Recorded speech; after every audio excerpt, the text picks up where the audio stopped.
Hoje uma pergunta se espalha em todo o país. Quem deve pagar a quarentena?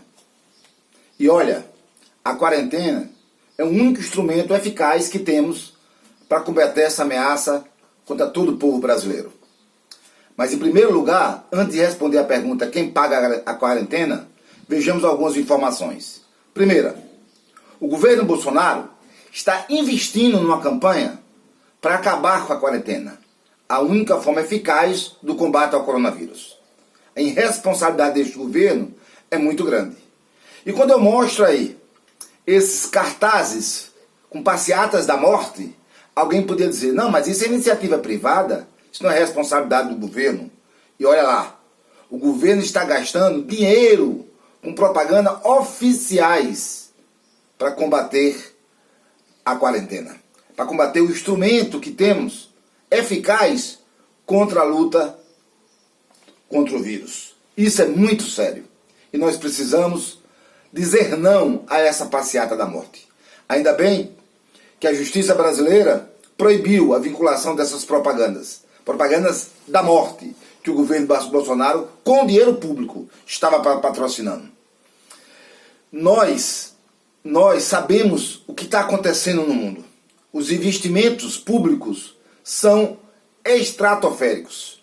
Se você pegar o exemplo dos Estados Unidos, que a priori liberou 1,1 trilhões de reais, mas que já vai, com a economia de guerra, se propondo a gastar mais de 10 trilhões de reais, você se pergunta, e o governo brasileiro? A Alemanha vai na mesma direção. Você poderia perguntar, mas Davi, o governo brasileiro não tem caixa para fazer igual aos Estados Unidos, igual a Alemanha? Veja os países pequenos. Primeiro, os países pequenos pagam mais, estão gastando mais do que o Brasil no combate ao coronavírus. Muito importante esse dado. O Brasil liberou até agora 5,009 bilhões de reais para o combate ao coronavírus. E as propostas do governo são ridículas. Recentemente o governo apresentou uma proposta de suspender por 4 meses o salário do trabalhador e dar uma renda ao trabalhador informal, ao trabalhador desempregado, às mães solteiras, de 200 reais. Ainda bem que no Congresso Nacional, a bancada de oposição, e aí eu queria parabenizar os deputados do PSOL, os deputados do PT, que tiveram um papel importante na aprovação de uma proposta que avance muito na direção que nós estamos falando, de investir dinheiro na sociedade, de colocar dinheiro na mão do povo, garantindo minimamente aos desempregados, às mães solteiras, ao pessoal que trabalha na informalidade, a todos aqueles que vão sofrer com a quarentena, um valor razoável para que eles possam se alimentar nesse período tão difícil para a gente. O governo não quis avançar, o Congresso avançou. Ainda muito insuficiente, porque nós vamos precisar de muito, mas muito investimento para fortalecer o SUS, porque no SUS precisa garantir hospitais emergenciais, como estão sendo feitos em campo de futebol, é preciso garantir respiradores, material para atendimento ao pessoal da saúde. É comum hoje ver um médico que está tratando doente ficar cometido da doença. É comum ver um enfermeiro ficar cometido da doença. Então nós precisamos preservar a vida dessas pessoas. Material de proteção. Testes. Quantas pessoas estão fazendo testes nesse país agora? Os dados revelados pelo governo refletem a realidade concreta? Muitos especialistas falam em milhões de mortes. E nós temos que nos preocupar com isso. Nós precisamos de muito dinheiro para pesquisa, incentivo à pesquisa. A Fiocruz tem que receber muito dinheiro neste momento. Os pesquisadores das universidades, os institutos federais têm que receber dinheiro nesse momento. Tem que produzir álcool gel, tem que produzir material de defesa para a comunidade, porque o povo pobre sequer tem água para lavar a mão lá na periferia, lá nos centros pequenos da sociedade. Nos guetos da sociedade, nos isolamentos da sociedade, se o vírus chegar vai ser uma catástrofe. E nós temos que proteger toda a sociedade. É importante que a gente proteja toda a sociedade. O Brasil tem dinheiro. O Brasil tem muito dinheiro. E esse dinheiro está onde? Está nos cofres públicos. E a única coisa que o governo liberou, anunciado pelo presidente do Banco Central, foi de 1,2 trilhões para que os bancos pudessem ter mecanismo de explorar esse dinheiro emprestando aos trabalhadores que precisam numa necessidade tão forte que está imposta pela quarentena. É um absurdo querer ganhar dinheiro Aumentar lucro de bancos numa situação de guerra, numa situação de combate à nossa defesa da vida. É muito, mas muito criminoso o que o governo brasileiro está fazendo nesse momento.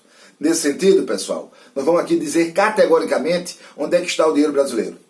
O dinheiro brasileiro hoje, mais de 4 bilhões, estão nos cofres do Tesouro Nacional, do Banco Central e nas reservas internacionais. É 1,3 trilhões no Banco Nacional, é 1 trilhão no Banco Central, é 1,8 trilhão nas reservas internacionais. Isso dá mais do que 4 trilhões de reais. O Brasil tem dinheiro. Pega esse dinheiro, joga na sociedade, investe na defesa da vida. É isso que nós estamos exigindo. E, olha bem, que forma maldosa, criminosa que o governo vem fazendo. O governo vem anunciando aí proposta de redução salarial dos servidores públicos, porque ganham muito dinheiro e podem se sacrificar. Pessoal, pega os dados do que é o salário do servidor público federal deste país. Em 2019, o Brasil pagou menos de 300 bilhões de reais com salários e encargos sociais. Se você tirar aí 100 bilhões de encargos sociais, fica 200 bilhões. 200 bilhões de reais, pessoal, se o governo brasileiro quer tirar parte desse salário, ele fez uma previsão de quanto é que ele vai arrecadar? Se esse dinheiro é suficiente para combater o coronavírus, me perdoe, pessoal, não é sério essa proposta do governo. 200 bilhões de reais não é nada diante disso. Esse dinheiro tem que ficar na mão dos trabalhadores para ser injetado na economia, para compra de feira, de produtos de alimentação, da vida, porque ele mexe a economia da cidade, ele mexe a economia do país. Se o Brasil confiscar 100% do salário dos servidores públicos federais durante todo o ano, arrecadará um dinheiro inexpressivo para combater o coronavírus. Não é verdade que essa proposta do governo tem alguma vinculação com o combate ao coronavírus. Inclusive, é uma proposta que já foi apresentada no ano passado, com a chamada PEC emergencial. É aquela leitura de que nós, servidores públicos, somos privilegiados. Vamos salvar vidas, vamos levar a coisa a sério. O Brasil tem dinheiro e pode fazer de forma coerente um bom combate ao coronavírus. Vamos lembrar alguns fatos que o Brasil não discute. Primeiro deles, mais de 80 bilhões no ano passado foi lucrado pelos bancos. Os bancos, só o Itaú, o Bradesco e o Santander, chegou a perto de 8 bilhões. Desculpa, chegou a perto de 60 bilhões. 60 bilhões de lucro. Isso não é pouca coisa. O Brasil tem 206 bilionários, que é expresso pelaquela revista Fox, que seleciona os bilionários do mundo, que juntos têm um patrimônio de 1,2 trilhões de reais. A riqueza brasileira hoje é 16 trilhões de reais. 8 trilhões, metade dessa riqueza, está na mão de 1% da nossa população. 1% detém isso. Então há uma concentração de riqueza na mão de muito poucos nesse país. E eu pergunto, essa riqueza está tributada? As grandes fortunas pagam impostos nesse país? Por incrível que pareça, não. Vamos taxar esses senhores, que com certeza você vai arrecadar 3, 4, 5 vezes o que pode ser arrecadado com a redução salarial dos servidores. É um absurdo essa proposta do governo. Então, pessoal, quem deve pagar a quarentena? A conclusão é óbvia. São os bancos e os bilionários. Nós precisamos discutir muito fortemente essas medidas. E para concluir, não esquecer que a dívida pública deste país leva dos nossos cofres mais de 2,8 bilhões diários. Olha, eu estou falando 2,8 bilhões diários.